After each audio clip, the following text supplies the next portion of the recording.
নমস্কার, শুভ সন্ধ্যা। আমি অনন্যা। আমার আরও একটি নতুন ভিডিওতে তোমাদেরকে স্বাগত। এটা ছিল শনিবার দিন আমাদের গোয়ালপাড়াতে রক্ষাকালী মায়ের পুজোর দিনের ভিডিও। তো আমরা একটু সন্ধেবেলার দিক করেই বেরিয়েছিলাম ঠাকুর দেখতে, কারণ বেশি রাত্রেবেলায় তো আর বেটুকে নিয়ে বাইরে বেরোনো সম্ভব নয়, তাই একটু সন্ধে সন্ধে করেই বেরিয়েছিলাম।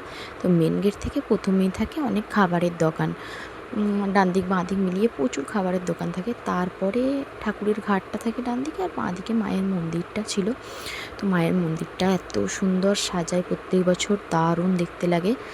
আর তো আমরা যখন গেছি তখন মাকে সাজানো চলছে, তাই দূর থেকেই ভিডিওটা নিলাম, গেলাম না কাছে। মাকে সাজাচ্ছে তখন, তাই একটু প্রণাম করে মাকে প্রণাম করে আমরা একটু খাবারের দোকানগুলো, তারপর খেলনার দোকানগুলো দিয়ে ঘুরতে বেরিয়ে গিয়েছিলাম। তো বাবা ছিল সাথে, মা ছিল, মাসিরা ছিল, মেসো ভাই সবাই ছিল।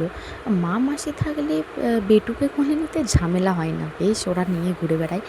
আর মায়ের মন্দিরের চারপাশে সত্যি বলতে কি রাত্রেবেলায় অনেক মানুষ এসে বসে থাকে, পুজো দেখে সারা রাত ধরে। তাই তারা বাড়ির থেকে জিনিসপত্র এনে মিলে বসে, দিয়ে পুজো দেখে। আর প্রচুর খেলনার দোকান বসে, সাজগোজের দোকান বসে, খুন্তি ডাবু এসব লোহার জিনিস বা মানে বটি এসবের দোকান বসে। এই দোকানটা আমার খুব পছন্দ হয়েছিল, যেটাতে ঠাকুরের অনেক পেন্টিং ছিল। ওয়াল পেন্টিংগুলো আমার এত ভালো লাগছিল না, কি বলবো।